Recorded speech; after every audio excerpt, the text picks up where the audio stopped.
And we're back to learning Gimp in a year, day 94. Let me show you how you can save your own gradient presets. There's an option in the gradient menu. If you can't find that, go to Windows, Document Dialogs, click on Gradients. And here it says create a new gradient, but I don't think that this is the best way to do it. You can type in, for example, tut1, and then you can adjust right here, for example, the handle positions. Options below are for zooming, but again, I don't think that this is the best way to do it.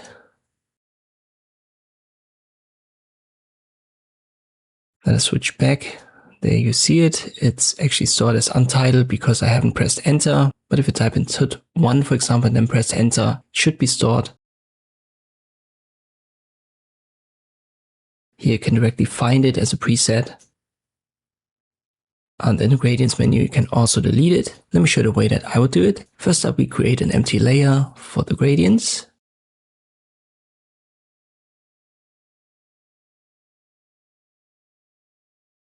Then just create a gradient. Shape doesn't matter. What matters for the preset is the color and the stop combination. So adjust right here your color swatches, maybe red to blue. And I add a third one. So I double click right there in center, make it green.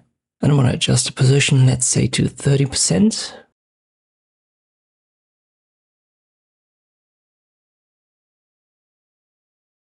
So this is by default stored as a custom gradient. You can see that in the gradients menu at the top. So it says custom. If you now use create a new gradient, it's going to override what you've got. So let us go back to this red to blue to green. And as I've said, I use 30% for the greenish position. This is our custom.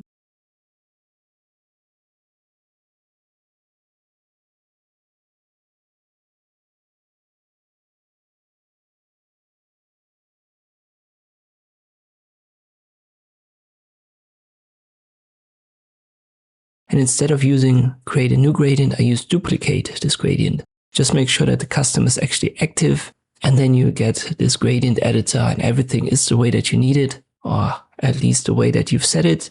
If you type in, for example, tut2, press enter, this will already be stored as a preset. You can find it right there now, and you can easily access it with a left click. So once more important here is to set it up the way that you want it. So just like you would apply a gradient, and then simply use the duplicate option instead of creating a new one. So this allows you to store that very easily. Let me create a tut3 gradient.